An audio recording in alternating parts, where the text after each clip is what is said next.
በራሳቸው ሰው ነው የምላችሁ። ሌላ እንግዳ ሰው መጥቶ የለም የገደላቸው። ሌላ አዲስ የሆነ ሰው መጥቶ አይደለም ደማቸውን ያፈሰሰው። እዛው የራሳቸው ሰው አብረው ያደጉ፣ አብረው የበሉ፣ አብረው የጠጡ፣ አብረው ለመትረፍም ጭምር ቃሉን ያሰሙ የነበሩ። እውነት ክርስቲያን ስንሆን የምንሸለመው ታዲያ ምን ይመስላችኋል? ስለ ክርስቶስ መሞት ካልሆነ በቀር ሌላ ምንም ነገር ሊደረግ አይችልም። በየትኛው ጊዜ ነው ክርስቶስን ስለሰበኩ በእውነትም ጭምር ከእግዚአብሔር ጋር አብረው ስለኖሩ ተብለው መሬት የተሸለሙ፣ ቤት የተሸለሙ፣ መኪና እያሽከረከሩ የሄዱ ክርስቲያኖች ነበሩ እንጂማ እንደዛ ብንሆን ኖሮ ማን ያሰቃየን ነበር? ማን ይገለን ነበር? ማን እንደፈለገ ሰይፍ እያነሳ አንገታችን ሊያሳርፍብን ነበር? ማንም። ነቢያት ጥፋት ኖሮባቸው አልነበረም የተገደሉት። ነቢያት ክፉ ነገር ተናግረው አልነበረም። ነቢያት ሟርት ተናግረው አልነበረም የተገደሉት። እውነት ስለተናገሩ፣ በእውነት ስለኖሩ ሰው ክፋትን መርጦ እግዚአብሔርን ከማየት ይልቅ እነሱ ግን እግዚአብሔርን አይተው ደግን ነገር በመምረጣቸው ነበረ ዋጋ የከፈሉት የነበሩ። ለምንኖርባት መሬት ከኛ አልፈን ለሌላውም ጭምር እግዚአብሔርን ማየት እንዲችሉ ምክንያት መሆን ስላለብን ስለዛ ብቻ ተብለን እንታረዳለን። ስለዛ ብቻ ተብለን እንገደላለን። ስለዛ ብቻ ተብለን ዋጋ እንድንከፍል እንደረጋለን። የሚጠሉት የሚገፉት የሌላውን ክፋት እንደ ክፋትነቱ፣ የሌላውን ኃጢአት እንደ ኃጢአትነቱ ከሰው ወቅሰው ፈርደው ሳይሆን የሆነውን እንደሆነ ስላሳዩ ሌላ ምንም ነገር ሆኖ አይደለም። ስላልሰሙ ጆሮዎቻችን፣ ማስተዋል ስላልቻለው አይምሮአችን፣ እየተነገረው ነገር ግን ሰምቶ መኖር ስለከበደው ማንነታችን እግዚአብሔር አምላክ አልተወንም። ነቢያት እንዳልኳችሁ ነው የተገደሉት በሩቅ ሰው አይደለም። ዛሬም ሀገራችን ላይ ያሉት በየቦታው የሚሞቱት ወገኖቻችን የሚሞቱት በሩቅ ሰው አይደለም፣ በራሳቸው ሰው። ክርስቲያኖች ለሚኖሩባት ቦታ እንደ ዜጎች ይኖራሉ፣ ግን ስደተኞች ናቸው። አይገርማችሁ? ለሚኖሩባት መሬት ዜጎች ናቸው፣ ግን ስደተኞች ናቸው። ስደተኛ ሆኑት ግን መርጠው ነው፣ በሰማይ ስፍራ እንዳላቸው ስላወቁ። ነገር ግን ግብሩን የከበደን አሁን መኖሩ እንዳልኳችሁ ነው። እንኳን መከራው ከሩቅ ሆኖ ተሰምቶ ቀርቶ ቅርብ ያለነው ሰዎች እንኳን መስማት አንፈልግም፣ ያንገሸግሸናል፣ ሰለቸን እንላለን። የሞቱት ሳይሰለቹ አንተ የምትሰማው ትሰለቻለህ? የታረዱት ሳይሰለቹ አንተ እንዲህ የምትመለከተው በስልክ ደከመኝ ትላለህ? ሰው ከመስታወት ፊት ቆሞ እድፉን እንደሚያነጻው ሁሉ እውነተኛ ክርስቲያኖች የሰውን ጥላቻ፣ እውነተኛ ክርስቲያኖች ሰው እንዴት ከእግዚአብሔር እንደራቀ ፍንትው አድርገው የሚያሳዩ መስታወቶች ናቸው። በራሳቸው ሰው ነው የሚገደሉት። ሐቁ እንደዛ ነው። የሚገደሉት ጥፋት ኖሮባቸው አይደለም። የሚገደሉት ክርስቲያን ሆነው ስለተገኙ ነው። ክርስቲያን ስለሆኑ ሌላ ምንም ነገር ስለሆኑ አይደለም። እንዲህ ብለን ለመናገር፣ እንዲህ ብለን ለማውራት፣ እንዲህ ብለንም ጭምር እውነታውን ለመመስከር ስለከበደን ካልሆነ በቀር እውነታው ግን ይሄ ነው። ነቢያት የሞቱት ለዚህ ነው። ዛሬም ያሉት ሰዎች የሚሞቱት ለዛው። ነቢያቱ መገደላቸው፣ ነቢያቱ መሞታቸው የወይኑ የባለቤቱን ስፍራ ግን ይበልጥ እንዲያውም ሌሎች መልእክተኞችን እንዲልክ ነው ያደረገው እንጂ ስለገደሉብኝ ብሎ እንዲያስቀምጣቸው አልተገደደም። እየሰማችሁ ነው? ጊዮርጊስ የሞተለትን መርቆሪዎስ ሕይወቱን የሰጠለትን አምላክ እኮ ነው ዛሬም ድረስም ጭምር ክርስቲያኖች በየቦታው ሕይወታቸውን የሚሰጡለት። ሌላው ስለ ክርስቶስ መሞት አልደከመውም። አንተ ስለ ክርስቶስ የሚሞቱትን መስማት ሰልችቶሃል። ሌላው ስለ ክርስቶስ ዋጋ የሚከፍል አለ። አንተ ስለ ክርስቶስ ዋጋ የከፈሉትን ማዳመጥ ደክሞሃል። ስለ ክርስቶስ የሞቱትን ዜና መስማት የከበደው ሰው እንዴት ቆሞ የጊዮርጊስን ገድል ይሰማ? እንዴት ቆሞ የመርቆሪዎስን ገድል ይሰማ? አይችልም በፍጹም። የእግዚአብሔር በቀሉ ሰይፍና ስለት አንስቶ መቅሰፍትም ጭምር እየላከ መቅጣት ብቻ አይደለም፣ ያሳደዱትን እንዲሰደዱ ማድረግ ነው። የገደሉትን እንዲሞቱለት ማድረግ ነው። የጠሉትን ይበልጥ እንዲሞቱለት ማድረግ ነው። እግዚአብሔር አምላክ በቀለኛ ነው ማለት ዛሬ የገደሉትን እንደሚገደሉ ሆነው የሚመጡበት ጊዜ ሰዎች ይመጣሉ። ታያላችሁም ጭምር እግዚአብሔር ያደረገው። ዛሬ ያሳደዷትን ቤተክርስቲያን የሚሰደዱላት ይሆናሉ። ዛሬ የገደሏቸውን ሰዎች መልሰው የሚገደሉ ሆነው ስለ እግዚአብሔር አንገታቸውን የሚሰጡ ይሆናሉ። ይሄ ቤተክርስቲያናችን ሕይወት ላይ ነበረ ነው። በሁለተኛው ግልጽ የሆነው ምክንያታቸው ደግሞ እርሱን ከገደልን ወራሹንም ጭምር ካወጣን ባለቤትነቱ የቦታው የኛ ይሆናልን ብለው ጭምር ስላሰቡ ነው። እውነተኛ የሆኑ ክርስቲያኖች አድራሻቸው ጎልጎታ ላይ ነው። እውነተኛ የሚኖሩ ክርስቲያኖች የሚታዩት ከመስቀሉ ስር ነው። ስለ አምላካቸው መከራ እየተቀበሉ ማለት ነው። ስለ እግዚአብሔር ለመሞት ከመመኘታችሁ በፊት መጀመሪያ ስለ ክርስቶስ መኖርን መናፈቅ መቻል አለባችሁ። የዛን ጊዜ ላይ ገዳይ እስኪመጣም አትጠብቁም። እናንተው ራሳችሁ ለመሞትም ጭምር ትንደረደራላችሁ። ሞቱን መጀመሪያ ምን አስመኘህ? መኖሩን እስኪ መጀመሪያ ልመደው እኔ ለሃይማኖቴ ሞታለሁ ትላለህ። አረ መኖሩን መጀመሪያ እስኪ ጀምረው። እንዲሁ ዝም ብሎ የሚሞት ይመስላል? እንዲሁ ዝም ብሎ አንገት የሚሰጥ ይመስላል? አይደለም። ክርስቲያኖች መኖር የጀመረ ሰው ነው ለመሞትም ጭምር የሚቸኩል። ያፈረስናቸው ህጎች በሙሉ የናድናቸው ስርዓቶች በሙሉ ችግር የለም ብለን ገሸሽ ያደረግናቸው የቤተ ክርስቲያን ህይወቶች በሙሉ ዛሬ መተው ዋጋ እያስከፈሉን ያሉት እነሱ ናቸው። እንደተሰበከልን ያልኖር ነው፣ እንደተነገረን ያልፈጸም ነው፣ እንደምንሰማው ለመኖርንም ጭምር ያልፈቀደንና ያልወደድን ማለት ነው። አሁን እንኳን በዚህ ሁሉ ውጣ ወረድ አሁን እንኳን ባለንበትና በመንሰማው መልካም ባልሆነ ዜና ውስጥ እንኳን ሆነን እኮ እንደው ስለ ራሳችን ብለን መቀየር እንኳን ቢከብደን ስለ ቤተ ክርስቲያን ብለን እንኳን እኮ አንገትም አንደፋነን።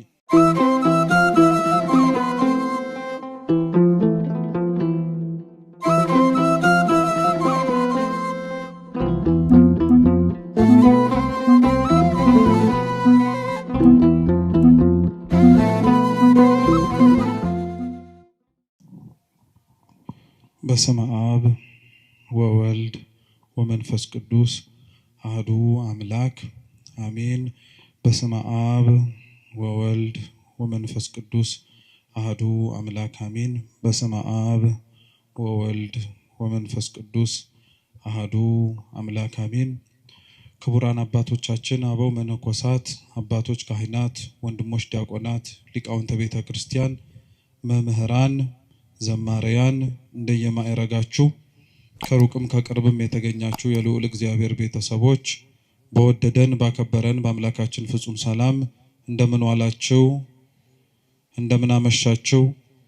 እንደምን እስከ ሰዓት ደረሳችሁ? ቸርነቱን ምሕረቱን ይቅርታውን በእድሜያችን ላይ ጨምሮ በፊቱ ያሳየነውን የእምነት ማነስ የምግባር ጉድለትም ይቅር ብሎ እንደ ስራችን ሳይሆን እንደ ቸርነቱ ያቆየን የአባቶቻችን አምላክ ልዑል እግዚአብሔር ስሙ የተመሰገነ ይሁን። እንደ እግዚአብሔር ቅዱስ ፈቃድ ከዚህ ሰዓት በኋላ ባለን ደቂቃ ሕያውና ዘላለማዊ የሆነውን የአምላካችንን ቅዱስ ቃል እንማራለን። አምላካችን በጉባኤያችን በመሰባሰባችን መሃል ተገኝቶ እንዲያስተምረን፣ እንዲመክረን፣ እንዲገስጸን ሕያው ዘላለማዊ የሆነውን ቅዱስ ቃሉን መስማት እንድንችል አይነ ልቡናችንን እንዲያበራልን የተዘጋጀ ሕሊና እንዲሰጠን የእርሱ ቅዱስ ፈቃድ ይሁንልን። የሐዋርያው የቅዱስ ማቴዎስ ወንጌል ምዕራፍ 21 ከቁጥር 33 ጀምሮ የዓለም ሁሉ መድኃኒት የሆነ ጌታችን መድኃኒታችን ኢየሱስ ክርስቶስ ባስተማረው ትምህርት መነሻነት እንማራለን። የመጽሐፍ ቅዱሱን ቃል ሁላችሁ መስማት እንድትችሉ አነብላችሁና ወደ ትምህርታችን እንሄዳለን። እግዚአብሔር ከሁላችን ጋር ይሁን። ሌላ ምሳሌ ስሙ። የወይን አትክልት የተከለ ባለቤት ሰው ነበረ። ቅጥርም ቀጠረለት፣ መጥመቂያም ማሰለት፣ ግንብም ሰራና ለገበሬዎች አከራይቶ ወደ ሌላ ሀገር ሄደ። የሚያፈራበትም ጊዜ ሲቀርብ ፍሬውን ሊቀበሉ ባሮቹን ወደ ገበሬዎቹ ላከ። ገበሬዎቹም ባሮቹን ይዘው አንዱን ደበደቡት፣ አንዱንም ገደሉት፣ ሌላውንም ወገሩት። ደግሞም ከፊተኞቹ የሚበዙ ሌሎች ባሮችን ላከ፣ እንዲሁም አደረጉባቸው። በኋላ ግን ልጄን ይፈሩታል ብሎ ልጁን ላከላቸው። ገበሬዎቹ ግን ልጁን ባዩ ጊዜ እርስ በእርሳቸው ወራሹ ይህ ነውና እንግደለውና ርስቱን እናገኝ ተባባሉ። ይዘውም ከወይኑ አትክልት አወጡና ገደሉት። እንግዲህ የወይኑ አትክልት ጌታ በሚመጣ ጊዜ በእነዚህ ገበሬዎች ላይ ምን ያደርግባቸዋል? እነርሱም ክፉዎችን በክፉ ያጠፋቸዋል፣ የወይኑንም አትክልት ፍሬውን በየጊዜው ለሚያስረክቡ ለሌሎች ገበሬዎች ይሰጣቸዋል አሉት። ኢየሱስም እንዲህ አላቸው፣ ግንበኞች የናቁት ድንጋይ እርሱ የማዕዘን ራስ ሆነ። ይህም ከጌታ ዘንድ ሆነ፣ ለዓይኖቻችንም ድንቅ ነው የሚለውን ከቶ በመጽሐፍ አላነበባችሁምን? ስለዚህ እላችኋለሁ የእግዚአብሔር መንግሥት ከእናንተ ትወሰዳለች፣ ፍሬዋንም ለሚያደርግ ሕዝብ ትሰጣለች። በዚህም ድንጋይ ላይ የሚወድቅ ይቀጠቀጣል፣ ድንጋዩ ግን የሚወድቅበትን ሁሉ ይፈጨዋል አለ ይላል። ስለ ቅዱስ ቃሉ የአምላካችን የልዑል እግዚአብሔር ስም የተመሰገነ ይሁን።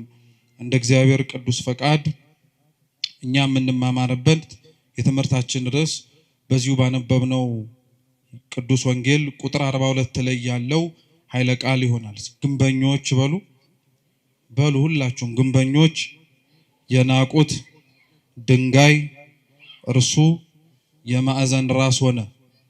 እስኪ ድገሙት። ግንበኞች የናቁት ድንጋይ እርሱ የማዕዘን ራስ ሆነ። ሶስተኛ ድገሙት። ግንበኞች የናቁት ድንጋይ እርሱ የማዕዘን ራስ ሆነ። በዚህ ኃይለ ቃል መነሻነት ያነበብነውን ወንጌል መነሻ አድርገን እንማራለን። አምላካችን በጉባኤያችን ተገኝቶ እንዲያስተምረን እንዲመክረን የእርሱ ቅዱስ ፈቃድ ይሁንልን። እንደ ሌሎቹ የወንጌል ክፍሎች ሁሉ አምላካችንና መድኃኒታችን ኢየሱስ ክርስቶስ ይህ ያነበብነው ቃሉን ለሚሰሙት ሰዎች ያስተማረው ትምህርት ነው። ይህንኑ የተነበበው ምሳሌ የማርቆስ ወንጌል ምዕራፍ 12 እና የሉቃስ ወንጌል ምዕራፍ 20 ላይም ጭምር ተጽፎ ይገኛል። ጥቂት ከሆኑ የሐሳብ ልዩነቶች ባለፈ መሰረታዊ በታሪክ ደረጃ ምንም የሚለያይ ሐሳብ አይኖረው። አንድ የወይን አትክልት ስፍራ የነበረው ሰው እንደነበረ ለወይኑ አትክልት ስፍራ የሚያስፈልገውን ነገር በሙሉ እንዳደረገለት በኋላም ደግሞ ያደረገለትን የወይኑን ስፍራ ፍሬውን ለመቀበል ሰዎችን እንደላከ እነዛም የተላኩት ሰዎች በየተራቸው ፍሬውን ለመቀበል ሲሄዱ እንደተገደሉ በመጨረሻም ደግሞ ልጁን እንደላከና ልጁን ደግሞ ሲያዩ ይበልጥ እንደተናደዱና እንደተበሳጩ ልጁንም እንደገደሉት ጭምር ይናገራል። ይህ አሁን ያነበብነው የቅዱስ ወንጌል ክፍል እንዳልኳችሁ ጌታችን መድኃኒታችን ኢየሱስ ክርስቶስ ቃሉን ይሰሙት ለነበሩት ለሕዝብ ያስተማረው ትምህርት ነው። ጌታችን ኢየሱስ ክርስቶስ በዋነኝነት ቃሉን በሚያስተምርባቸው ስፍራዎች ላይ ለሚገኙት ሰዎች በሙሉ ትምህርትን ያስተላልፍ የነበረውና የሚሆኑ ነገሮች ከመሆናቸው በፊት አስቀድሞ ያዘጋጃቸው የነበረው ክፉዎች ከክፋታቸው እንዲጠበቁ፣ መልካሞች ደግሞ ክፉዎች በሚያደርጉት ስራ ላይና በድርጊታቸው በመነሳት ተስፋ ቆርጠው የሚመጣውን ክብርም ጭምር እንዳያጡ ነው።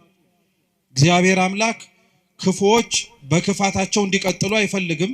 ልቡና ሰጥቷቸው ማስተዋሉንም ጭምር ታድለው ራሳቸውን በንስሐ እንዲመልሱ ከሚመጣው ክፋትም ጭምር ራሳቸውን መጠበቅ እንዲችሉ ይፈቅዳል።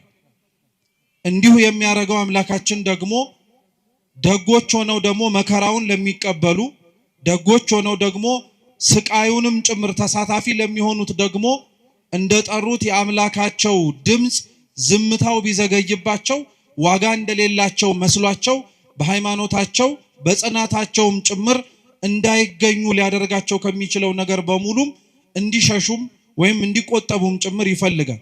እግዚአብሔር ትምህርትን ያስተምር የነበረው ነገሮች ከመሆናቸውም በፊት ይሄ ነገር ይሆናል፣ ያ ነገርም ሊመጣ ይችላል እያለ ያስተምር የነበረው ለዛ ነው። ይሄም ያነበብነው የመጽሐፍ ቅዱስ ክፍል ነገሮች ከመሆናቸው በፊትና ከመፈጸማቸው በፊት የተነገረ ትንቢት ነው። ይሄ ትንቢት ልዩ የሚያደርገው ምንድነው? ትንቢቱ በሐዲስ ኪዳን ይነገር እንጂ ነገሮች ከመፈጸማቸው በፊት ይሄንኑ ትንቢት ግን አምላካችን ኢየሱስ ክርስቶስ አስቀድሞ በነቢያት ላይ አድሮ ያስተማረውን ትምህርት መነሻ በማድረግ ነው ያስተማረው። ትላንት ያልነበረ ዛሬ ላይ የሚጀመር፣ ትላንት ያልተነገረ ዛሬ ላይ ደግሞ እንደ አዲስ የሚነገር ምንም ነገር አይኖርም። ስለዚህ ጌታችን ኢየሱስ ክርስቶስ ትላንትና በነቢያቱ ላይ አድሮ ሲያስተምር የነበረው እርሱ እንደሆነ ያውቁ ዘንድ ስለፈለገ ይሄ የወይን አትክልት ስፍራ የሚለውን ምሳሌ አድርጎ ሊያስተምራቸው ፈለገ። ይህንን ምሳሌ ለመጀመሪያ ጊዜ ላይ የተናገረው ይህንንም ትምህርት በማስተማርም ጭምር ጌታችን መድኃኒታችን ኢየሱስ ክርስቶስን የመሰለው ነብዩ ኢሳይያስ። ነብዩ ኢሳይያስ በትንቢተ ኢሳይያስ ምዕራፍ 5 ከቁጥር 1 ጀምሮ አምላካችን ልዑል እግዚአብሔር ያስተማረውን ይህንኑ የወይን አትክልት ስፍራን ምሳሌ መስሎ አስተምሮበታል። ይሄ የወይን አትክልት ስፍራ ቅጥር የተማሰለት፣ መጭመቂያ የተዘጋጀለት፣ በኋላም ደግሞ ማማ ተዘጋጅቶለት እየተጠበቀ የነበረው ኢሳይያስ በኦሪቱ የተናገረለት የእስራኤል ሕዝብና እስራኤላውያን ናቸው። እግዚአብሔር አምላካችን ለወይኑ አትክልት ስፍራ ባለቤት እንደነበረውና እንዳልኳችሁ ለሚያስፈልገው ነገር በሙሉ ለስፍራው እንዳሟላ ሲናገር ነብዩ ኢሳይያስ ደግሞ በትንቢት መጽሐፉ ምዕራፍ 5 ቁጥር 1 ላይ ከዛ የበለጠ ሌላ ትርጉም እንዳለው ደግሞ ይናገራል። እርሱም ምንድነው? እግዚአብሔር አምላክ የወይን አትክልት ስፍራ ለተባለችው ለእስራኤል ቅጥርን መማስ፣ አጥርን መስራት፣ ማማንም ሰርቶ ገበሬዎችንና ሰራተኞችን ቀጥሮ መንከባከቡን ትኩረት አድርጎ የተናገረ ብቻ ሳይሆን ኢሳይያስ ምንም ነገር እንዳላጎደለባትም ጭምር ይናገር። ይወዳት ለነበረችው ስትሰቃይ ከስቃይ ላወጣት፣ ክፉ ሲሆንባት ፈጥኖ ለደረሰላት ለሕዝቡ እግዚአብሔር አምላክ ይሄንን ስፍራ ብቻ ሳይሆን ከስፍራውም የላቀውን ምንም ያጎደለባት ነገር እንደነበረ ይናገራል። መጽሐፍ ቅዱስ ለእስራኤልና ለእግዚአብሔር ያላቸውን ግንኙነት በተለያየ መንገድ አድርጎ ነው የሚናገረው። በተለይ ደግሞ ምንም እንዳላጎደለባት ነብዩ ኢሳይያስ የተናገረውን ግልጽ የሚያደርገው እግዚአብሔር እስራኤልን እንዴት እንደሚያያትም ጭምር ስናውቅና ስንረዳ ነው። እስራኤል የመረጣት እግዚአብሔር ሕዝቡን የሚመለከተውና ያየው የነበረው በአንድ መጽሐፎቻችን ዙሪያ ላይ ስትመለከቱት በዚሁ በኢሳይያስ መጽሐፍ ላይ እስራኤልን እንደ ሙሽራ ወይም እንደ ሙሽሪት አድርጎ እርሱ ደግሞ እንዳጫት እንደ ሙሽራ አድርጎ ነበር ይመለከት የነበረው። ስለዚህ እግዚአብሔር አምላክ ሙሽራይቱ ለሆነችው ለእስራኤል ይቀናላት ነበር። ከእርሱ ሸሽታ ጣዖትን ስታመልክ፣ ከእርሱ ርቃ ድምፁን መስማትን ስታቆም እግዚአብሔር ለእስራኤል ያሳያት የነበረው ነገር በሙሉ ስለሚጠላትና ስለተጸየፋት ስለምታደርግበትም ብዙ ውጣ ውረዶች እንዴት እንዳዘነባት እንድታውቅ ብቻ አልነበረም። ነገር ግን ፍቅሩ ዘልቆ እንዲገባት ስለፈለገ እስራኤልን ይቀጣት የነበረው፣ እስራኤልን ይመለከታት የነበረው፣ እስራኤልን አልፎም እንኳን ዝምታንም ያሰማት የነበረው እግዚአብሔር አምላክ ጠልቷት አልነበር እና ይሄ እግዚአብሔር አምላክ ያደርግላት የነበረው ነገር በሙሉ ላልገባቸው ላልተረዳቸውና ከሩቅ ሆነው ይመለከቱት ለነበሩት ሰዎች እግዚአብሔር እንደተዋቸው፣ እግዚአብሔር እንደረሳቸው፣ እግዚአብሔር የሚጮሁትን ድምጻቸውን እንዳልሰማቸው አድርጎ ይሰማቸው ነበር። እግዚአብሔር ግን ይህን ያደርግበት የነበረበትን ምክንያት በኢሳይያስ አንደበት ላይ ሆኖ ሲናገር ምን አለ? በእውኑ ለወይኔ ቦታ ያጎደልኩበት ምንድነው አለ። እስኪ ያጎደልኩበት በሉ ምንድነው? እግዚአብሔር እውነት ነው የምነግራችሁ፣ ለእስራኤል ምንም ያጎደለባት ነገር የለም። እንኳን ባሪያ ሆና ከነበረችበት ከግብጽ ባርነት ነፃ ማውጣት ቀርቶ ምድራዊ የሆነ እንጀራ እንዳትበላ ከሰማይ መና ወርዶላት፣ የደፈረሰና ንጹህ ያልሆነ ውሃ እንኳን ጠጥቻለሁ አጠጥቶኛል ብላ እንኳን እንዳታማው ከአለት ላይ የፈለቀ ንጹህ ውሃንም ጭምር ሰጥቷታል። በመንገዴ ማንም እንኳን አብሮኝ አልነበረም ብላ ራሷን ወደ ላይ አንስታ እግዚአብሔር ላይ እንዳታጉረመርም ከምድር ስንዝር ከፍ አድርጎ ከፊትና ከኋላ የሚመጡባትን ጠላቶቿን ጠብቆ ነው ሲንከባከባት የነበረው። ይህንኑ እንዲህ ያደረገላትን እግዚአብሔር ነው ራሷ እስራኤል ደግሞ ተነስታ የጎደለባት ይመስል ብዙ ነገርን ላይዋ ላይ አመጽ ያነሳችው እግዚአብሔር ነው። እና እግዚአብሔር ለእስራኤል ምን አጎደልኩባት ብሎ እንደሚናገረው ሁሉ ኢሳይያስ የተናገረውን መልሶ እርሱ አምላካችን ኢየሱስ ክርስቶስ ሲራመድና በመሬት ላይ ሲያስተምር ያንኑ ትንቢት አንስቶ ሊያስተምራቸው ፈለገ። ለአንድ ሰው የወይን አትክልት ስፍራ ነበረው፣ ወይም የወይን አትክልት ስፍራ የነበረው ባለቤት ነበራል። ቅጥር መቀጠር፣ መጭመቂያ ማዘጋጀት፣ ከዛም አልፎ ደግሞ ማማ መዘርጋት ለአንድ ለወይን አትክልት ስፍራ የሚያስፈልጉ ነገሮች ናቸው።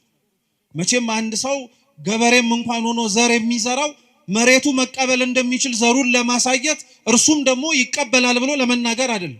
የዘራውን ዘር አጭዶ ጎተራ ለመክተት ከጎተራውም አውጥቶ ቢወድ ሽጦ ሊያተርፍበት አለያ ደግሞ ከፈለገ ደግሞ እንዲበላው እንዲጠጣው። የወይኑ አትክልት ስፍራ ባለቤትም ቅጥር ያቀጠረለት ምንም አይነት ነገር መጥቶ ፍሬውን እንዳያጨናግፍበት ነው። መጭመቂያ ያዘጋጀለት ወይኑ ሲደርስ አገልግሎቱ ተጨምቆ እንዲጠጣ ተጨምቆ የወይን ጠጅ መሆን እንዲችል ለማድረግ ነው። እየሰማችሁ ነው? ማማም ያዘጋጀለት ደግሞ ከሩቅ የሚመጣ ጠላትን ወይም ከሩቅ የሚመጣ ቅጥሩን ሊያፈርስበት የሚችል ከወይኑ የፈለገውን ፍሬ ማግኘት እንዳይችል ሊያደርገው የሚችለውን ጠላት መመልከትና ማወቅ እንዲችል። ክርስቶስ በጅማሬው ይሄንን ያወራ የነበረው ስለ እስራኤላውያን የወይን አትክልት ስፍራ ተብላ የተነገረችው እስራኤል ናት። ቅጥር መቀጠር የተባለው እስራኤልን መጠበቁን መንከባከቡን ለማሳየት ነው። መጭመቂያ ያዘጋጀላት የሚባለው ደግሞ ከእግዚአብሔር የተቀበለችውን የሰጣትን ነገር በሙሉ ፍሬ ልታፈራበት የምትችለውን መጠቀም የምትችልበትን መንገድ ሰጣት። ቤተ መቅደስን ሰጣት፣ ታቦትን ሰጣት፣ ካህናትን ሰየመላት። መቅደስ አዘጋጅቶ መግባት መውጣት እንዲችሉ እነሱም ተሳታፊ መሆን እንዲችሉ መስዋዕት የሚያቀርቡበትንም ስርዓት ሰጠ። ቅጥር አዘጋጀላት አልኳችሁ። መጭመቂያ አዘጋጀላት። ማማም ጭምር ሰራላት። ማማው ከሩቅ የሚመጣ ጠላትን ለማወቅ እንዲረዳ ሁሉ መጽሐፍትን ሰጣት ማለት ነው። ነቢያትን አስነሳላት። ከሩቅ የሚመጣውን ክፉም ይሁን ደጉን መስማትና ማወቅ እንዲችሉ አዘጋጃቸው። ይሄ የተደረገለት ይሄ የተፈጸመለት ቦታ እንዳልኳችሁ በጅማሮ እስራኤል ናት። እስራኤል ግን ለዚህ ለተደረገላት ነገሩ አጸፋውን የመለሰችውና ለእግዚአብሔር ያሳየችው ግብረ መልስ ግን እንዴት ነበር? ሲነበብ እንደሰማችሁት ቅዱስ ወንጌሉ የወይኑ ስፍራ ባለቤት ወይኑ የሚያፈራበት ጊዜና ወቅት እንደደረሰ ስላወቀ ሰራተኞቹን ላካል። ሰራተኞቹን የላካቸው ልብ ብላችሁ ስሙ። ቅጥሩን እንዲያፈርሱ ወይ የቆመላቸውን ማማ እንዲንዱ ወይ መጭመቂያቸውንም ጭምር ደግሞ እንዲንዱባቸው አይደለም፣ ፍሬውን ብቻ መልቀም እንዲችሉና የተደከመባትን ድካም እንዳለና እንደሌለበት ለማየት። ሰራተኞቹ ግን ሲመጡ በውስጥ ይሰሩ የነበሩት ሌሎች ሰራተኞች ቀድመው በወይኑ ስፍራ ላይ የነበሩት በጣም አድርገው አስቸገሩ። እንዲያውም ይመጡ የነበሩትን ሰራተኞች አንዳንዶቹን ገደሏቸው፣ አንዳንዶቹን ወገሯቸው፣ አንዳንዶቹን ደግሞ በጣም ብዙ ስቃይን አሰቃዩአቸዋል። እግዚአብሔር ለደከመላት ለእስራኤል ይልካቸው የነበሩት ሰራተኞች የተባሉት ነቢያት ናቸው። መጽሐፍ ስለሰጣቸው ስለጠበቃቸው በእግዚአብሔር መቅደስ ውስጥ በረከትንና ፍሬን ማግኘት የሚችሉበትን መጠቀም የሚችሉበትን ነገር በሙሉ ስላደረጋቸው እግዚአብሔር ይሄ ይበቃቸዋል ብሎ አልተዋቸው። እግዚአብሔር እንዲህ አይነት አምላክ ነው። እኛ ለልጆቻችን በየትኛውም ጊዜ ላይ ዛሬ ስለለበሱ ይበቃቸዋል፣ ጠግበው ስላደሩም ነገ ያስፈልጋቸውም አንልም። እንዲያውም የበለጠውን ነገር እናደርግላቸዋለን።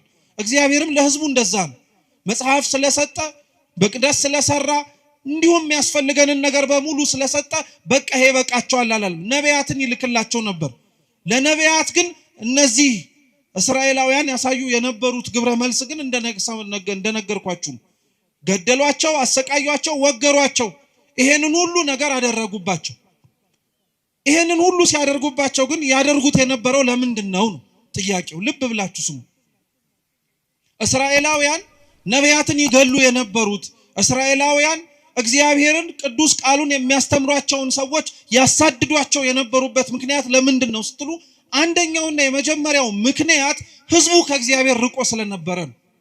ጥቂቶች መልእክት ለመላክ ከተላኩት በውስጥም ጭምር እግዚአብሔርን አብረው መርጠው ለመኖር ካልፈለጉት በቀር ብዙሃኑ በመሬት ሊመቸው የሚችለውንና በዚህ በሚኖርበት ህይወቱ ላይ ሳይጎልበት መመላለስ የሚችልበትን ምርጫዎች መርጦ ስለነበረ እነዚህን ነቢያት ቦታ ሰጥቶ ለማዳመጥ አልፈለግም።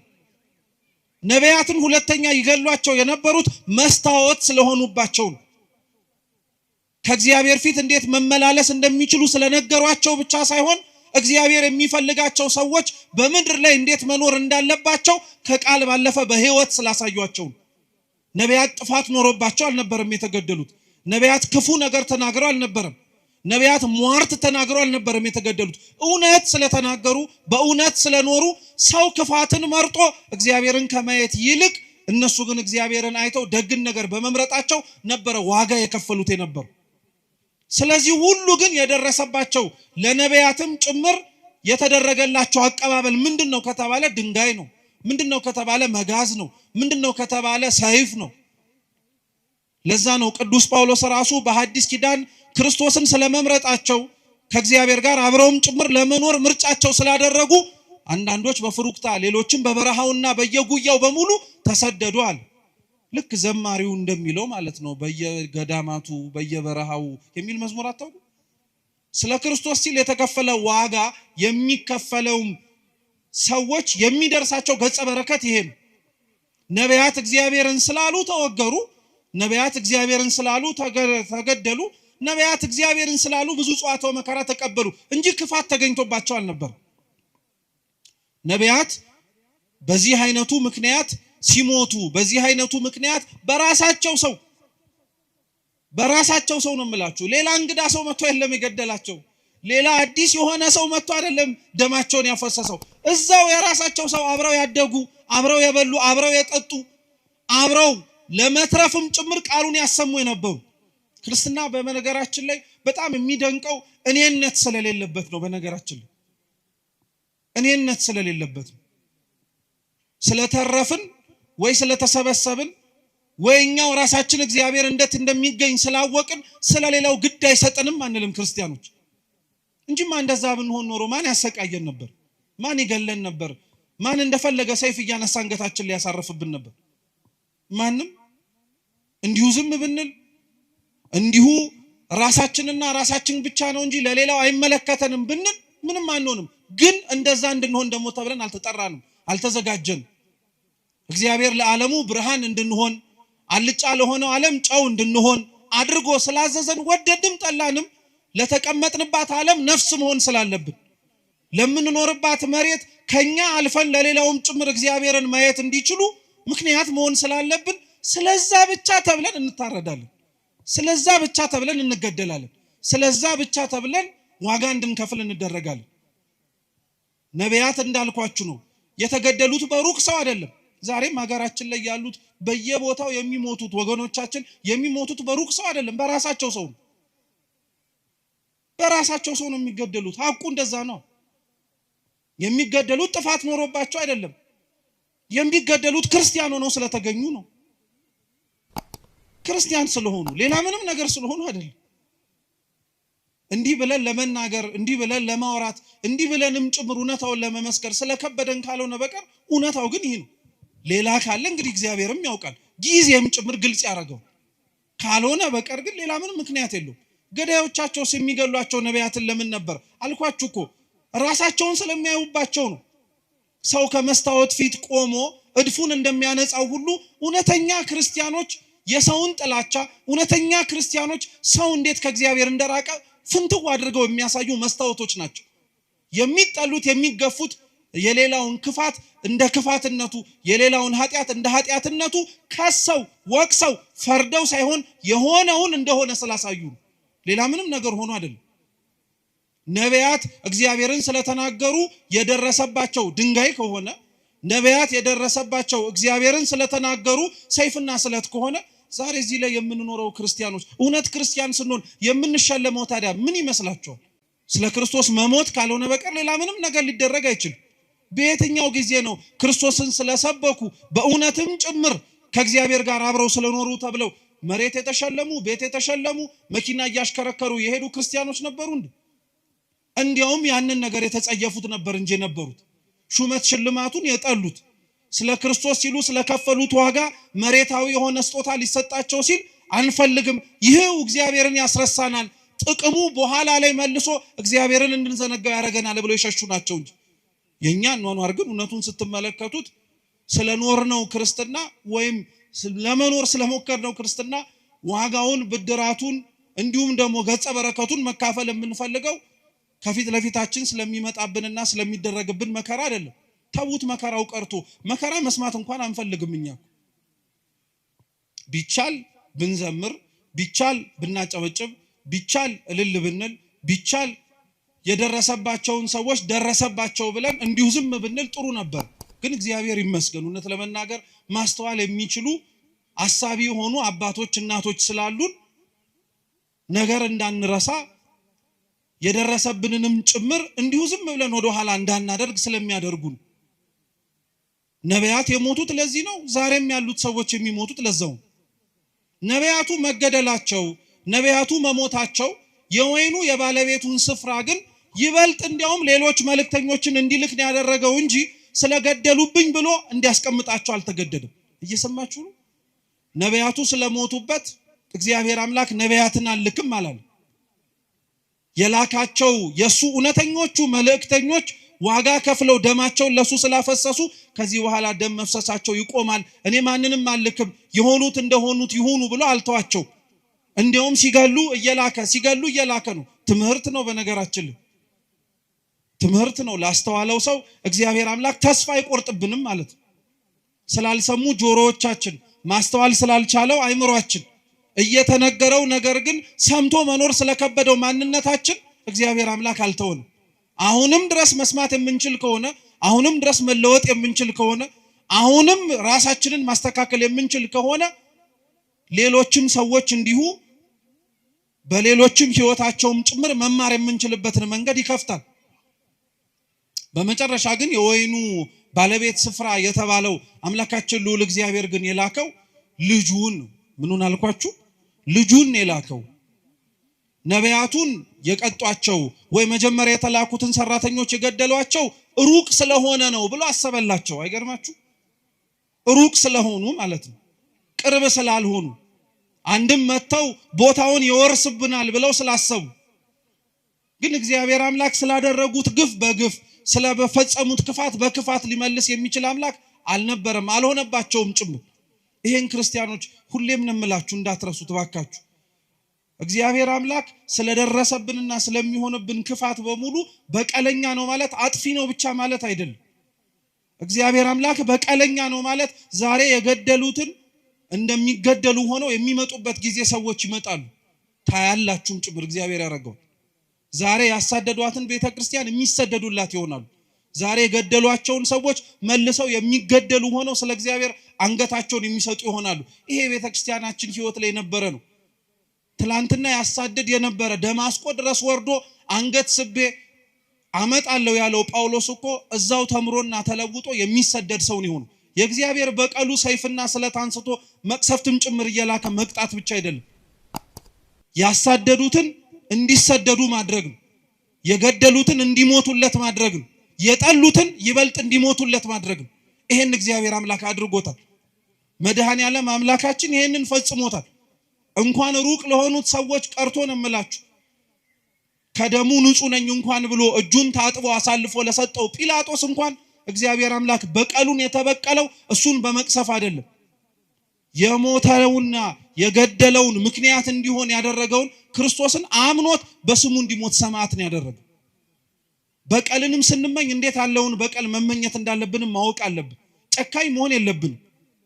ዓለም ውስጥ ስንኖር ዓለሙን መስለንም መታየት የለብንም። እንደ ዓለሙ ማስተጋባት የለብንም። ለምዶብን ነው እንጂ ዓለም ለሚደርስባት ችግር ዓለም ለሚደርስባትም አጸፋ በሙሉ የምትመልሰው መግለጫ በመስጠት ነው።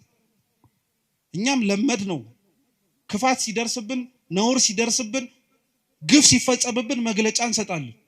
መግለጫው ክፉ ነው ይያልን አይደለም። ነገር ግን ቤተክርስቲያን ስለሚደርስባት መከራ እጆቿን ዘርግታ መፍትሄ ወደሚሰጣት ወደ እግዚአብሔር ነው የምትጮኸው። ከንፈራችንን መጠን እንዲሁ ዝም ብለን አይደለም የምንሄደው። እንባችንን አፍስሰን እግዚአብሔር አምላክ እንዲመለከተን እንማጸናለን እንጂ ዓለም ላይ ስንኖር ክርስቲያኖች እንደ ዓለምማ መሆን የለብን። በልተን ጠጥተን አግብተን ወልደን ልንኖር እንችላለን። ነገር ግን ያንን ሁሉ ስናደርግ ለምን እንደምናደርገው ማወቅ አለብን። እውነቴን ነው የምላችሁ፣ ክርስቲያን መሆናችን ትርጉም አልባ መሆን የለበት በፍጹም። አሁን እንደዛ ስለሆነ ነው እንጂ ትርጉም አልባ መሆን የለበት። ቅዱስ ጎርጎርዮስ ክርስቲያኖች በዓለም ሲኖሩ ስለሚያደርጓቸው ነገሮች በሙሉ ሲናገር ምን እንዳለ ታውቃላችሁ? ክርስቲያኖች ለሚኖሩባት ቦታ እንደ ዜጎች ይኖራሉ፣ ግን ስደተኞች ናቸው። አይገርማችሁ? ለሚኖሩባት መሬት ዜጎች ናቸው፣ ግን ስደተኞች ናቸው። ስደተኛ ሆኑት ግን መርጠው ነው፣ በሰማይ ስፍራ እንዳላቸው ስላወቁ። ቀጠለ ቅዱስ ጎርጎርዮስ፣ ክርስቲያኖች በምድር ሲኖሩ ይነግዳሉ፣ ያተርፋሉ፣ ይበላሉ፣ ይጠጣሉ። ያን የሚያደርጉት በምድር ስለኖሩ ብቻ ነው። ነገር ግን ሁሉንም ደግሞ ይንቁታል። በቃ ክርስቲያን መሬት ላይ ሲኖር ክርስቶስ በመሬት ላይ ሲኖር ያደረገውን ነገር በሙሉ እያደረገ ለመኖር ራሱን ነው ማዘጋጀት መቻል ያለበት። እንደዛም ሆኖ ነው መሰራትምና ማደግ ያለበት። እንደዛ መሆን እንድንችል እግዚአብሔር ሁላችንንም በቸርነቱ ይርዳን። ስሙን መሸከሙንማ ሁሉንም ተሸክመነው፣ ነገር ግን ግብሩን የከበደን አሁን መኖሩ እንዳልኳችሁ ነው። እንኳን መከራው ከሩቅ ሆኖ ተሰምቶ ቀርቶ ቅርብ ያለነው ሰዎች እንኳን መስማት አንፈልግም፣ ያንገሸግሸናል፣ ሰለቸን እንላለን። የሞቱት ሳይሰለቹ አንተ የምትሰማው ትሰለቻለህ? የታረዱት ሳይሰለቹ አንተ እንዲህ የምትመለከተው በስልክ ደከመኝ ትላለህ? ይህ በጣም ከባድ እኮ ነው። በነገራችን ላይ ሌላው ስለ ክርስቶስ መሞት አልደከመውም፣ አንተ ስለ ክርስቶስ የሚሞቱትን መስማት ሰልችቶሃል። ሌላው ስለ ክርስቶስ ዋጋ የሚከፍል አለ፣ አንተ ስለ ክርስቶስ ዋጋ የከፈሉትን ማዳመጥ ደክሞሃል። በጣም ነው የሚያሳዝነው እኮ እውነት። ለስሙ ደግሞ ሰማዕታትን እንዘክራለን እንላለን። የሰማዕታትን ዜና ቤተክርስቲያን የምትዘክረው ስዕላቸውን ስላ ብቻ አይደለም ገድላቸውን እያነበበች እንዴት እንደኖሩም ጭምር በማሰማት ስለ ክርስቶስ የሞቱትን ዜና መስማት የከበደው ሰው እንዴት ቆሞ የጊዮርጊስን ገድል ይሰማ? እንዴት ቆሞ የመርቆሪዎስን ገድል ይሰማ? አይችልም በፍጹም። ጊዮርጊስ የሞተለትን መርቆሪዎስ ሕይወቱን የሰጠለትን አምላክ እኮ ነው ዛሬም ድረስም ጭምር ክርስቲያኖች በየቦታው ሕይወታቸውን የሚሰጡለት። የነሱን ዜናማ መስማት እንዲያውም ጥብዓትን የሚጨምር፣ የነሱን ዜና ማዳመጥማ እንዲያውም ሕይወትን ነው ጭምር የሚያሞቅ። የነሱን ዜና መስማት እንዲያውም ከምንኖረው ከንቱ ሕይወታችን ባለፈ ለካ ሌላ ትርጉም ያለው ሕይወት እንዳለ እንድናውቅ ነው የሚያደርግ። እኛ አሁን የምንኖርበት ዓላማ እውነት የሚያስኖር ይመስላችኋል? እነሱ ግን ሊኖሩበት የመረጡትም ሊሞቱበትም ጭምር የወደዱት ዓላማቸው ጌታችን መድኃኒታችን ኢየሱስ ክርስቶስ ነው። እውነት እግዚአብሔር ስሙ የተመሰገነ ይሁን። ይህን ማየት እንድንችል ራሱ ያደረገ ክርስትና የለም ብለን ደፍረን እንዳንናገር፣ ስለ ክርስቶስ የሚኖሩ ሰዎች የሉም ብለን እንኳን አፋችንን ሞልተን እንዳንናገር የሚያደርገን ብዙ ምክንያት ይሰጣል። ብዙ ምክንያት። ከነዛ ሁሉ ምክንያት ትልቁ ምክንያት ግን እንዳልኳችሁ ልክ የወይኑ ባለቤት ስፍራ ነቢያቱን የቀደሙትን አባቶችን ልኮ ሰዎቹ በአጸፋው ሞትን እንደፈረዱባቸው ሁሉ ምናልባት ከሰሙ ምናልባት ካዳመጡ ብሎ ልጁን ላከላቸው። ልጁን ሳይውት ግን ጭራሽ ተናደዱ አለ ቅዱስ መጽሐፍ። ጭራሽ ተናደዱ። እንዲያውም ልጁ መሆኑ ራሱ ወራሽ እንደሆነ ያስታውቃል። እውነት ነው። ሊወርስ የሚችል ወራሽም ሆኖ ሊገኝ የሚችል የአባትን ንብረት ልጅ ሊሆን ስለሚችል ስለዚህ ልጁን እንግደለው አሉ። ልብ ብላችሁ ስሙ። ለመግደል ምክንያታቸው አንደኛ ልጁ ስለሆነ ነው፣ ቅርበት ስላለው ማለት ነው። እየሰማችሁ ነው? ግን ቅርበት ስላለው ማለት ነው። የሩቅን ሰው በምን አድርጌ ምሳሌ ልስጣችሁ? ለምሳሌ ቤታችሁ ውስጥ አክስት ሲሞትና ወይ አጎት ሲሞትና ልጅ ሲሞት ያለው ልዩነት ተመሳሳይ ነው ወይስ አንድ ነው? ተመሳሳይ ነው ወይስ ይለያያል? ይለያያል እኮ። የሩቅ ዘመድ ሲሆን ወይም የስጋም ዘመድ ሆኖ እንደ ራሳችሁ እንደ ልጅ ሊሆን ግን አይችልም። ልብ ብላችሁ ስሙ። ጠላቶች የሆኑት የወይኑን ስፍራ ለማስተካከል ተሰይመው ልጁን ለመግደል የወሰኑት ሰዎች ቦታውን ለመውረስ ካላቸው ፍቅር ብቻ አይደለም፣ እርሱን በመግደል አባትየውን የበለጠ እንደሚያሳዝኑትም ጭምር ስለሚያውቁ ነው እንጂ። ስለዚህ እንግደለው ብለው ተማከሩ። በሁለተኛው ግልጽ የሆነው ምክንያታቸው ደግሞ እርሱን ከገደልን ወራሹንም ጭምር ካወጣን ባለቤትነቱ የቦታው የኛ ይሆናልን ብለው ጭምር ስላሰቡን ልጁን ያዙት፣ አሰቃዩት፣ አንገላቱት፣ ዋጋም ጭምር አስከፈሉት። ከነቢያት በኋላ የወይን አትክልት ስፍራ ለተባለች ለእስራኤል ለሕዝብ ሁሉ የተላከው ልጅ የሚባለው ዛሬ በዓሉን የምናከብርለት ቸሩ መድኃኔዓለም እግዚአብሔር አምላክ ክፋታችንን አይቶ እግዚአብሔር አምላክ ለላካቸው መልእክተኞቹ ለነቢያትና ለቅዱሳን የሰጠነውን ግብረ መልስና ክፋት ተመልክቶ ክፋትን በክፋት ሊመልስብን አልወደደም። እንዲያውም የበለጠ ደግነቱን አሳየን እንጂ፣ እንዲያውም የበለጠ ፍቅሩን አሳየን። ልጁን ሊሰጠን ወደደ። ጌታችን ኢየሱስ ክርስቶስን ልጁን የሰጠን። ይሄ ልጅ ተብሎ የተጠቀሰው በነገራችን ላይ እኛው ራሳችን ጠምዝዘን ስለ ክርስቶስ እንዲናገር ስላደረግነው አይደለም። ቅዱስ ቃሉ ልጁ ተብሎ የተጠቀሰው በወንጌል ስፍራ ላይ ተደጋጋሚ ብትፈልጉ የምታገኙት ጌታችን ኢየሱስ ክርስቶስን ነው። ሌሎቻችን ለእግዚአብሔር ያለንን ልጅነት ቅዱስ መጽሐፍ ሲናገር ልጆች እያለን የሚጠራ እስኪ ልጆች በሉ። አዎ እኛ ስንጠራ ልጆች ተብለን፣ ጌታችን መድኃኒታችን ኢየሱስ ክርስቶስ ግን ሲጠራ ልጅ ተብሎ ነው። ልዩነት ስላለው እኛ ልጆች የተባልነው ልጅነታችን የጸጋ ስለሆነ ነው፣ የስጦታ ነው። ልጅ አለመባልም እንችላለን እግዚአብሔርን አባት እንዲሆነን ካልመረጥን። ጌታችን ኢየሱስ ክርስቶስ ግን ልጅ ተብሎ ሲጠቀስ የባህሪ ልጅነት ነው። ማንም ሊነጥቀው የማይችል ማለት ነው። ማንም ሊወስድበት የማይችል ልጁ ተብሎ የሚጠቀሰው እርሱ ነው። ጌታችን ኢየሱስ ክርስቶስ ሲጠመቅ የባህሪ አባቱ እግዚአብሔር አብ በሰማይ ሆኖ ሲናገር ሲመሰክር የመሰማ ነው። የምወደው ምኔን ያለው ልጄን ያለው የምወደው ልጄን ያለው በደብረ ታቦር የማርቆስ ወንጌል ምዕራፍ 9 ላይ ብርሃነ መለኮቱን ሲገልጥ ለደቀ መዛሙርቱ ሲያሳይስ ያው የባህሪ አባቱ እግዚአብሔር አብ ምን ብሎ ነው የምወደው ምን ያለው ልጄን ያለው። ስለዚህ ልጁን ላከላቸው የተባለው ክርስቶስ ነው፣ ሌላ ማንም አይደለም።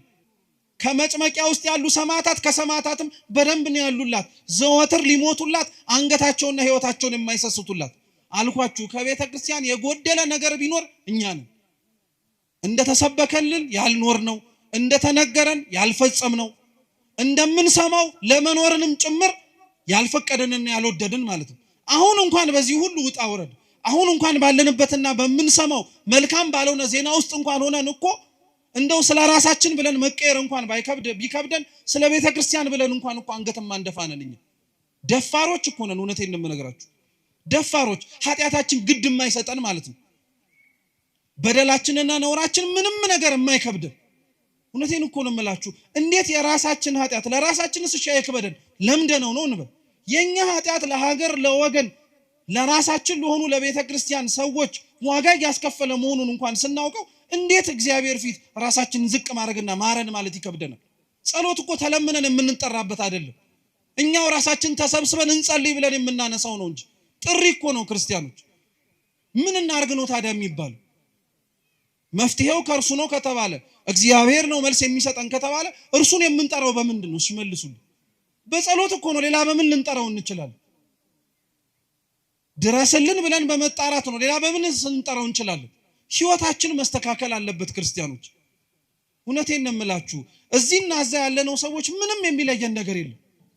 እዛ ያሉት ክርስቲያኖች እየሞቱ ያሉት እዛ ያሉት ክርስቲያኖች ዋጋ እየከፈሉ ያሉት የሚያስገድል ምክንያት ኖራቸው አይደለም።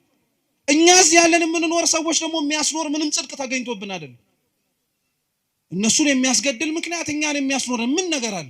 እንደውም ተገላቢጦሽ ቢሆን ነው እንጂ እዚህማ ክፋትን ሊያስነሳብን እኛ ራሳችን ላይ አጸፋው ሊመለስብን የሚችል ብዙ ኃጢያት አለብን፣ ብዙ ክፋት አለብን፣ ብዙ ነውር አለብን። እግዚአብሔር የሚያውቀው ከዛም አልፎ እኛው ራሳችን የምናውቀው ማለት ነው። ቦታ ካለየን በቀር ምን የሚለየን ነገር አለ?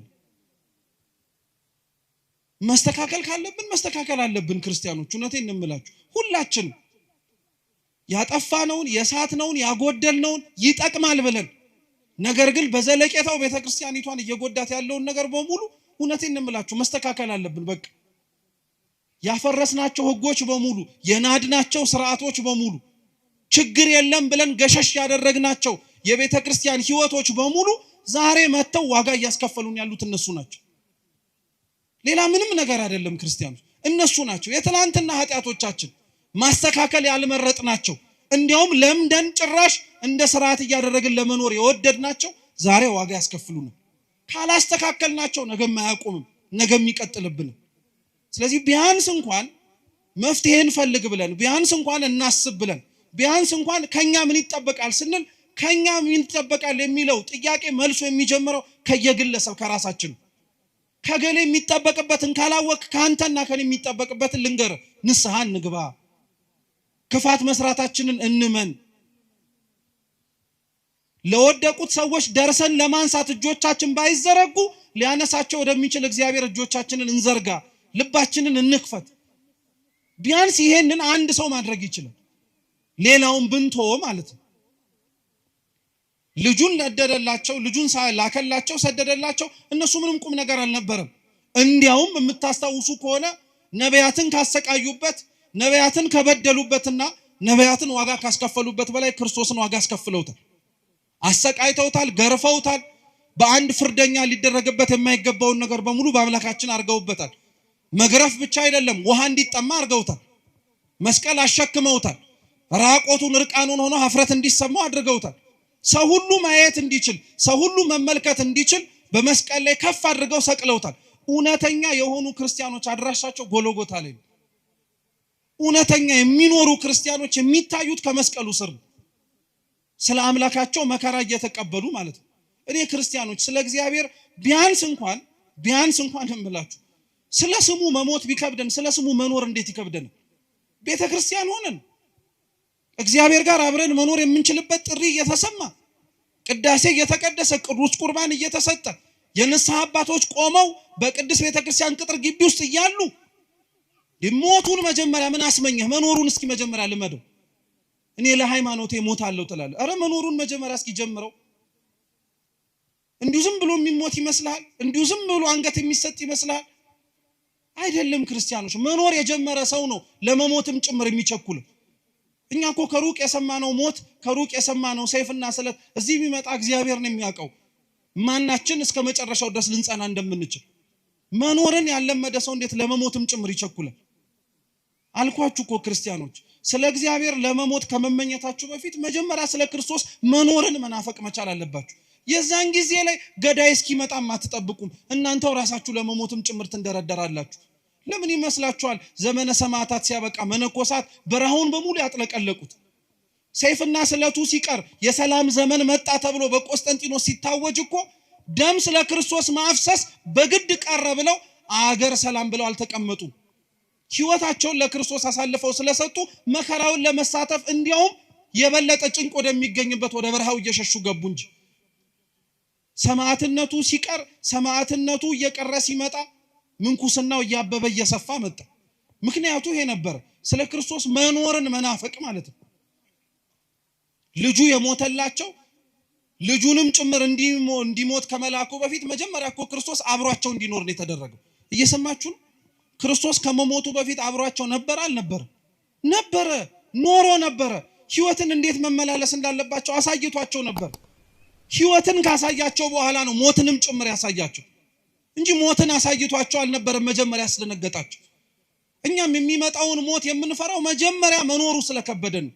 የሚከብድም ሆኖ አይደለም ስላልመረጥነውም ጭምር ነው። ማናችንም እውነቴን እንምላችሁ ክርስቲያኖች ቆመን አንቀርም። በአንድም ይሁን በሌላ መንገድ መሞታችን አይቀርም።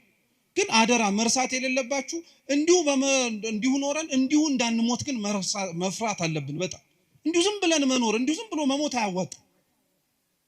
ስንኖር የእውነት ለክርስቶስ መኖር መቻል አለብን። በቃ ስንሞትም ስለ እግዚአብሔር ብለን መሞት መቻል አለብን። በቃ እንደዛ መኖርን ነው መናፈቅ መቻል አለብን። ልጁን ሰደደላቸው። የሰደደውን ልጅ ደግሞ እንዳልኳችሁ ክርስቶስን ይበልጡኑ መከራ ያበዙበት፣ ይበልጡኑ ስቃይ ያበዙበት። ስለዚህ ምን ይደረጋል አላቸው። ጠያቂውን መልሶ ለራሳቸው ነው የጠይቃቸው በነገራችን። ስለዚህ የተሻለው ነገር አሉ ፈሪሳውያን። እያወቁት እኮ ነው ደግሞ መልሱን የሚሰጡት። እያወቀ ጥፋት የሚያጠፋ ሰው አለ ማለት ነው። አያችሁ? እያወቀ ማለት እየጠነቀቀ ምን እንደሚደርስ አጸፋውን እያወቀ በደል የሚበድል ሰው አለ። ልክ እንደኛ ክፉን በክፉ መንሳት አለበት። እንደሱ መነጠቅ አለባቸው። ፍሬውን መልሶ ሊሰጥ የሚችለው ጋር መሰጠት አለበት ተባለ። እውነት ነው። ግን እግዚአብሔር ቤተክርስቲያንን ከኛ ወስዶ ለማን ይስጣት ታዲያ? ክርስቲያኖች የወይን አትክልት ስፍራ ያልኳችሁ ቤተክርስቲያን ናት ብያችኋል። እነዚህ ሰዎች ወይኑን አትክልት ስፍራ ወስደህ አልያ ደግሞ ሰራተኞቹን አስወጥተህ ትርፋማ ለሚሆንበት ሰው ነው መመላለስ ያለበት አለው። እንግዲያውስ እግዚአብሔር የኛን ከንቱነት አይቶ ቤተክርስቲያንን አይወስድብን። ትርፋማነታችን እስከየት ይመጣል? እሷ ከሄደች እኛንም አይነቅለን። በሌላ ቦታ ፍሬያማ ልንሆን አንችልም። በዚህ ሳምንት ከግንቦት 23 ጀምሮ እስከፊታችን እሑድ ቤተክርስቲያን ስለ መንፈስ ቅዱስ ነው የምታስተምረው፣ ስለ ፍሬያማነት ማለት ነው። እግዚአብሔር በህይወታችን ውስጥ ሲኖር ስለሚታይባቸው ነገሮች ማለት ነው። የወይኑ አትክልት ስፍራ ላይ የተተከሉት በሙሉ ፍሬያማ ሊሆኑ ግድ ነው። ቤተክርስቲያን ውስጥ ያለ ሰው በሙሉ ፍሬ ሊኖረው ግድ ነው። ስለ ክርስቶስ መሞትን መኖርን ብቻ አይደለም ትዕግስት ሊኖረው ግድ ነው። እግዚአብሔር እኛን በታገሰ ልክ እኛም እሱን መታገስ አለብን፣ መለመን መቻል አለብን። እውነቴን የምላችሁ ክርስቲያኖች እኛ በህይወታችን ስንኖር ኃጢአት ስንሰራ በቅጽበት ያላጠፋን አምላክ እኮ ነው ዛሬ ስንጠራው ዝም አለ ብለን ደግሞ የምናጉረመርምበት። አንተ ስትጠራው ቶሎ መልስ ቢሰጥህ ማለት እኮ በተገላቢጦሽ ሳጠፋን በዛው ቅጽበት አጥፋኝ እንደማለት እኮ። ስለ ኃጢአት የታገሰ እግዚአብሔር ጸሎታችንንም እየሰማ ዝም ያለበት ምክንያት አለ። አቅም አንሶት አይደለም፣ ክብር ይግባውና እንደዛም ተብሎ አይነገርለትም። እውነቴን እንምላችሁ ክርስቲያኖች ይህ ታሪክ ላይ ራሱ ቅዱስ ጎርጎርዮስ ሲያስተምር ምን ይላል መሰላችሁ? ለአንዳንዶች ይላል ለአንዳንዶች በተለይ የወይኑ ባለቤት ስፍራ እግዚአብሔር መሆኑ እግዚአብሔር እንደመሆኑ ሁሉን አዋቂነቱን ቅዱስ ጎርጎርዮስ ሲናገርና ይጠይቃል። ይሄንኑ ጥያቄን እናንተን ልጠይቃችሁ እየሰማችሁ መሆኔን ማወቅ ስለምፈልግ የተላኩት ሰራተኞቹ ከመላካቸው በፊት እንደሚሞቱ እግዚአብሔር ያውቃል አያውቅ? መልሱ እንጂ በሚገባ። ደግሞስ ሲልክ እንደሚሞት ያውቃሉ አያውቁ? ያውቃል እሱ። እሺ ጥሩ። ልጁንስ ሲልክ ለልጁ እንደማይመለሱና የባህሪ ልጁ ጌታችን ኢየሱስ ክርስቶስንም እንደሚገድሉትና እንደሚሰቅሉት ያውቃል አያውቅ? ለምን እያወቀ ይሄንን አደረገው ነው ጥያቄ። አቅም ስለሌለው ነው? አይደለም። ወደፊት የሚመጣውንስ ነገር ስለማያውቅ ነው? አይደለም። ያውቃል አላችሁኝ። ያውቃል፣ እውነት ነው። እግዚአብሔር አምላክ አቅም አንሶት አይደለም። ክፋት የሚሰሩ ሰዎች ክፋት ከመስራታቸው በፊት የሚሰሩትን ክፋት ያውቀዋል ጠንቅቆ፣ በደንብ አድርጎ ነው የሚያውቀው። ዝም የሚለው ክፋቱን የሚቀበሉት ሰዎች አንደኛ ከክርስቶስ ጋር በሞት ህይወታቸውን እንዲያሳምርላቸው ለቤተ ክርስቲያን ዘወትር ማህፀነ ለምለም ሆና ሰማዕታትን እንደምትወልድ እንድናውቀው ነው። ለኛ ክፋት የሚሰሩትን ሰዎች ክፋታቸው ውስጥ እያገባ ወደ ኋላ የማይመልሳቸውም አይደለም። አንዳንዴ ያረጋዋል እግዚአብሔር፣ ሌላውን ጊዜ ላይ ዝም ሊል ይችላል እግዚአብሔር። ዝም የሚለው ግን አልኳችሁ አቅም አንሶት አይደለም። ክፋቶችም የሚሰሩት ልክ ደግ እንደሚሰሩት ነፃ ፈቃድ አላቸው። ይሁዳ ክርስቶስን አሳልፎ እንደሚሸጠው ጠንቅቆ እያወቀ አይደለ እንዴ ምን ሲያደርግለት የነበረው? ዝም ብሎ ታግሶት አልነበረ? አሳልፎስ እንዳይሰጠው ምልክትስ እየነገረው አልነበረ? ተው እያለ እየተናገረ አልነበረ? ተናግሮታል እኮ በተደጋጋሚ። ይሁዳን እንዳይሸጠው፣ ይሁዳ ክፋት እንዳይሰራ፣ ይሁዳ ኃጢአት እንዳይሰራ በደንብ አድርጎ ደጋግሞ ነግሮታል። ነፃ ፈቃዱን አልገፈፈው። ዛሬም ክፋት የሚሰሩትን ሰዎች ክፋታቸውን እያወቀ እንዳይሰሩት ይናገራል እግዚአብሔር። አልሰማም ካለ፣ አላዳምጥም ካለ፣ አሻፈረኝ ካለ ግን በኋላ ላይ የሚመጣውን ደግሞ በጸጋ መቀበልም ግዴታ አለበት። እግዚአብሔር አምላክ የቁጣውን በትር አንስቶ እርሱም ደግሞ መልስ ሰጣለሁ ካለ ለማዳመጥ ዝግጁ መሆን መቻል አለበት ማለት ነው። ክርስቶስ ከዛ በኋላ ይሄንን ሲነግራቸው አይ የወይኑ አትክልት ስፍራ መነጠቅ አለበት፣ ሰራተኞቹ መለወጥ አለበት ብለው ራሳቸው በራሳቸው ላይ ፈረዱ። እኛም እውነት ራሳችን ላይ ለመፍረድ እግዚአብሔር በቸርነቱ ይርዳል። ከእግዚአብሔር የፍርድ ዙፋን ፊት ሳትቆሙ ክርስቲያኖች እናንተው ራሳችሁ ከእግዚአብሔር ፊት አሁን ቆማችሁ ራሳችሁ ላይ ፍረዱ። ንስሐ ግቡ ማለት ነው። በቃ ንስሐ እንግባ። በደል መስራታችንን እንመን። ምንም ደስ የሚያሰኝ ምንም የሚያኩራራ ምንም አንገትን ቀና አድርጎ የሚያስኬድ ነገር የለን። ምን የምላችሁ አሁን ያለንበት ወቅት የሐዘን ስለሆነ አይደል። በዚህ ዓለም ላይ ስንኖር ቀና ብለን ለምንኖርበትና ቀና ብሎ ሊያስኬደን የሚችለው ምክንያት ክርስቶስ ካልሆነ በቀር ምድራዊ ነገራችን ሊሆን ስለማይችል በፍጹም ሊሆን አይችልም። ራሳቸው በራሳቸው ላይ ፈረዱ። ፈርደው ግን አልተስተካከሉ። እኛም መስማቱን እንሰማዋለን፣ ሰምተን ግን አልተለወጥም። እንድንለወጥ እግዚአብሔር በቸርነቱ ይርዳል። ይህንኑ አላቸው። ቀጠለና ጌታችን መድኃኒታችን ኢየሱስ ክርስቶስ ግን እኛ ለትምህርታችን ርዕስ ያደረግነውን ኃይለ ቃል ነገራቸው። እስኪ ግንበኞች በሉ የናቁት ድንጋይ እርሱ የማዕዘን ራስ ሆነ። ግንበኞች የተባሉት አይሁድ ናቸው።